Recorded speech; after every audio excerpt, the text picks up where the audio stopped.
Ni tuan-tuan, tolong share, tolong like, tolong subscribe.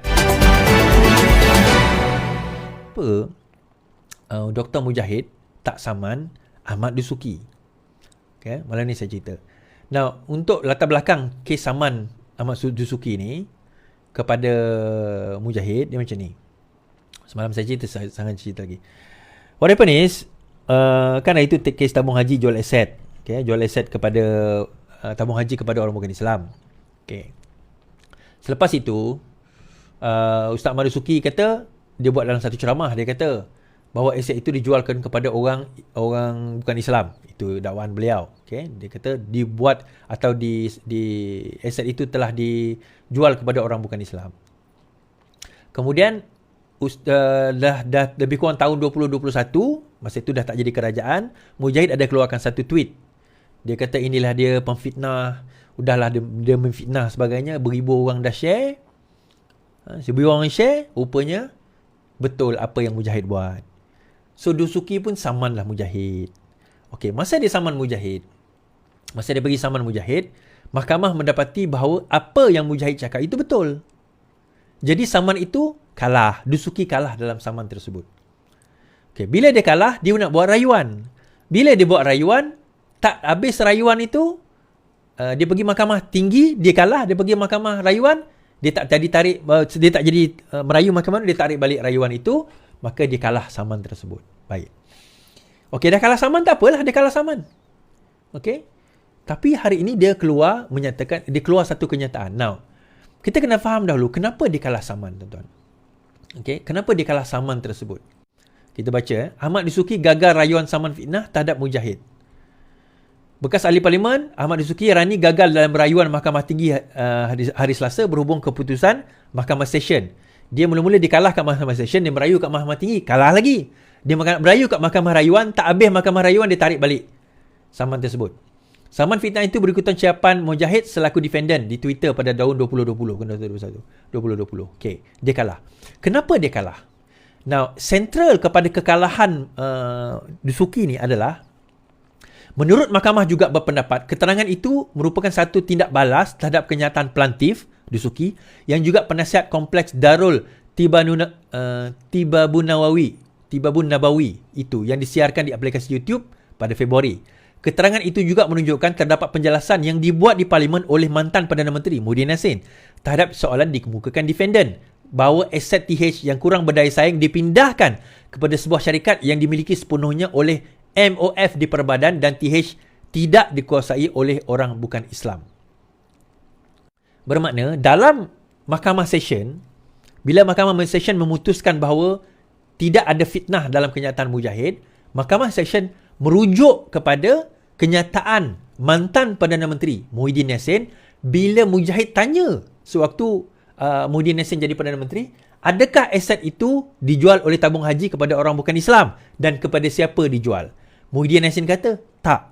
Berdasarkan kepada kenyataan bertulis Perdana Menteri pada ketika itu, maka itulah yang dijadikan alasan oleh oleh mahkamah memutuskan bahawa kenyataan Dr. Mujahid itu bukanlah satu fitnah. Kita dengar kenyataan dan benda ini disebut dalam berita. Okey, kita dengar. KFC raikan Jabatan KFC Jabatan. Berbanding liability sebanyak 1.9 bilion ringgit dan tidak dikuasai orang bukan Islam. 9 bilion ringgit dan tidak dikuasai orang bukan Islam. Perdana Menteri Tan Sri Muhyiddin Yassin berkata kedudukan terkini aset TH pada 30 Jun tahun ini seperti yang diumumkan dalam laporan prestasi TH setengah tahun pertama 2020 adalah berjumlah 78 bilion ringgit. Dalam jawapan bertulis di Dewan Rakyat, Perdana Menteri menjelaskan selaras dengan pelaksanaan pelan pemulihan dan penstrukturan TH, aset-aset yang kurang berdaya saing telah dipindahkan kepada sebuah syarikat tujuan khas iaitu Urus Harta Jamaat Sendirian Berhad yang dimiliki penuh oleh kerajaan di bawah Menteri Kewangan diperbadankan. Oleh yang demikian, TH tidak dikuasai oleh orang bukan Islam. Beliau menjawab soalan Ahli Parlimen Parit Buntar, Datuk Seri Dr. Mujahid Yusof yang bertanya mengenai kedudukan aset terkini tabung haji serta adakah kerajaan terdahulu telah menjual banyak aset TH dan membiarkan TH dikuasai oleh orang bukan Islam. Kerajaan di bawah Menteri Kewangan diperbadankan. Jadi dah terjawab persoalan tuan-tuan. Dah terjawab persoalan tersebut. Dan daripada kenyataan di mahkamah, kenyataan Parlimen, Perdana Menteri, bekas Mantan Perdana Menteri Muhyiddin Yassin, inilah mahkamah memutuskan bahawa apa yang disiapkan oleh Mujahid itu bukanlah satu fitnah. Tetapi soalan dia, okey, kalau bukan fitnah, okey, tak apa Lais, dia bukan fitnah. Kenapa Mujahid tak nak pergi saman Ustaz Ahmad Dusuki tu? Kenapa tak nak pergi saman? Kalau betul dia bukan fitnah, kenapa dia tak berani saman? Menunjukkan memang Mujahid ni adalah orang yang takut sebenarnya. Dia sebenarnya penipu, dia jual aset. Dia macam ni tuan-tuan. Kenyataan di dalam video yang saya mainkan semalam, Ahmad Dusuki itu merujuk kepada tabung haji. Dia tak pernah sebut Mujahid. Okay, saya ulang. Apa yang disebut oleh Ahmad Dusuki, Ustaz Ahmad Dusuki di dalam video dia itu merujuk kepada tabung haji. Fitnah dia adalah kepada tabung haji, bukan kepada Mujahid. Cuma dia saman Mujahid di atas respon siapan yang disebutkan oleh Mujahid. Itu saja, itu yang pertama. So, boleh ke Mujahid saman? Tak boleh. Yang sepatutnya boleh saman adalah tabung haji, tapi tabung haji tak saman. Kenapa tabung haji tak saman, Is? Yelah, macam ni nak saman siapan itu 2020. 2020 bukan Mujahid jadi Menteri Agama. Kan dah tukar pada masa itu kerajaan. Video itu keluar pada Mac 2020. Februari macam tu. Kerajaan tumbang Mac. Ujung Februari. Nak saman macam mana? Kalau betul, kalau kerajaan tak tumbang, berkemungkinan tabung haji saman. Tapi tabung haji tak saman. Sebab kerajaan dah bertukar. Now, isu dia tuan-tuan. Sekarang ini, dia tak boleh saman lah. Tak boleh. Tetapi hari ini, saya nak cerita, Ahmad Dusuki sekali lagi mengeluarkan fitnah tersebut. Kita baca kenyataan Ahmad Dusuki daripada page beliau sendiri. Saya cek, saya berjaya capture screen. Saya tak tahu dia dah delete atau tidak capture screen tersebut. Tapi saya berjaya capture screen dan saya letakkan dalam page saya. Saya tak tahu dia delete ke tidak. Dia keluarkan kenyataan ini. Dia kata apa? Tuan-tuan baca. Di dalam mahkamah dunia, ini mahkamah dunia pula, dia main agama tuan-tuan, mengaku bahawa ada aset tabung haji dijual kepada bukan Islam. Di dalam mahkamah, dia kata kat dalam mahkamah ada, dia mengaku tabung haji dijual, aset tabung haji dijual kepada bukan Islam. Dalam kenyataan kat luar, bagi tahu orang lain, aku tak jual kepada bukan Islam. Berbelit molek, belajar dari guru yang suka berbohong. Saya ulam, dia kata. Okay. Di dalam mahkamah dunia mengaku bahawa ada aset dijual tabung haji, aset tabung haji dijual kepada bukan Islam. Dalam kenyataan kat luar, dia kata tak jual. Dia bagi tahu orang lain, aku tak jual. Berbelit, dia kata. Berbelit. Seolah-olah dia kata Mujahid menipu. Dia tak sebut nama Mujahid kat situ, tapi kita fahamlah dia masukkan Mujahid. Now, sebelum ini dia tak sentuh Mujahid. Sekarang dia sudah sentuh Mujahid. Jadi, bolehkah Mujahid saman? Boleh. Di dalam kenyataan itu sendiri yang dia tulis tadi tu, dia telah melakukan dua kesalahan sebenarnya. Kesalahan pertama, dia telah menghina mahkamah kerana mahkamah telah memutuskan, seperti mana yang saya sebut tadi, bahawa aset tabung haji tidak dijual kepada orang bukan Islam. Dan mahkamah bersandarkan kepada kenyataan bertulis mantan Perdana Menteri Muhyiddin Yassin sewaktu 33 bulan PAS dan juga Perikatan Nasional memerintah di dalam Parlimen, di dalam Hansard. Tapi dia kata tak, Mujahid menipu. Pertama, di contempt of court. Kedua, sekarang ini dia telah memfitnah Mujahid. So, saya dah contact Dr. Mujahid Yusof Rawa. Saya kata, Doktor, now it's your time untuk saman. You have to sue. Saya tak contact dia direct lah. Saya beritahu orang dia. Sue, saya kata. Jangan bagi muka dekat orang-orang macam ni. Sue, saman. Sebelum ini, Dusuki, Mujahid tak boleh saman Dusuki sebab Dusuki tak menyentuh pun tentang nama Mujahid. Dia tak sebut Mujahid. Dia tak sentuh tentang Dr. Mujahid ni. Sekarang, dia kata bahawa Dr. Mujahid telah menipu. Dia kata Mujahid telah menipu. Dua kesalahan tadi. Pertama, menghina mahkamah, contempt of court. Yang kedua, dia telah memfitnah Dr. Mujahid. Dia telah memfitnah Dr. Mujahid. So, fitnah ini, boleh tak Mujahid saman? Sekarang boleh saman. Saya dah contact kawan lawyer saya kata contact Mujahid dan tengah communicate sekarang ini. InsyaAllah kalau dipersetujui Dr. Mujahid, boleh saman.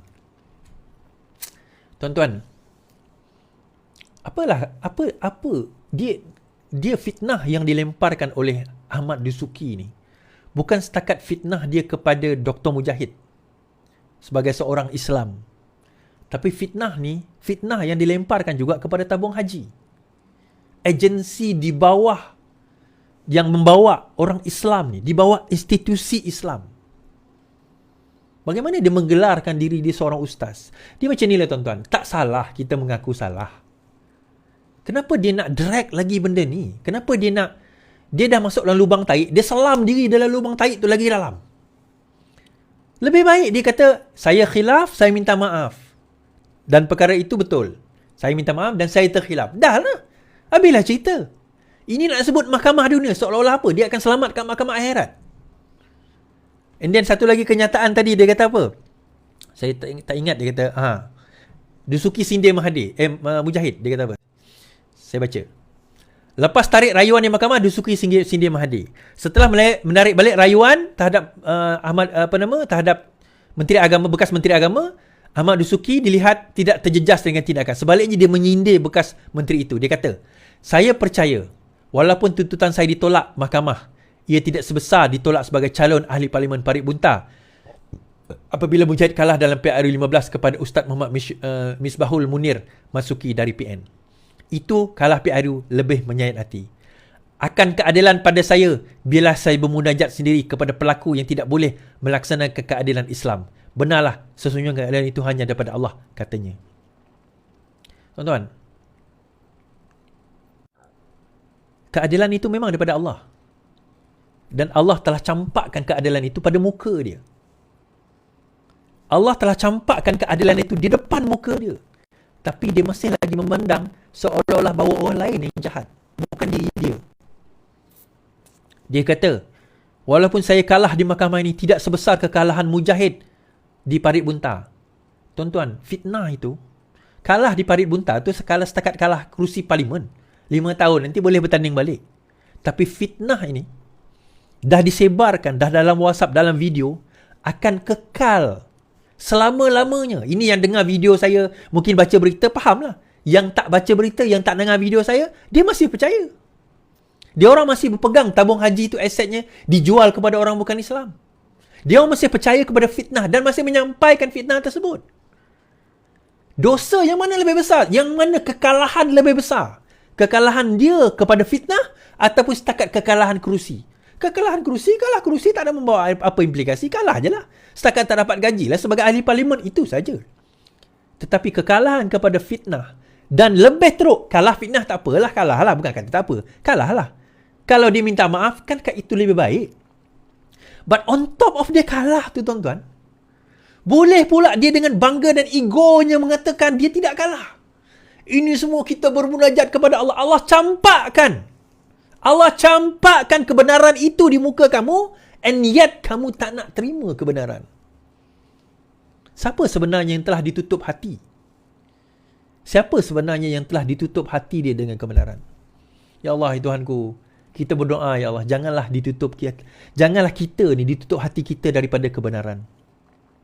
Janganlah sekali-kali hati kita ditutup daripada kebenaran.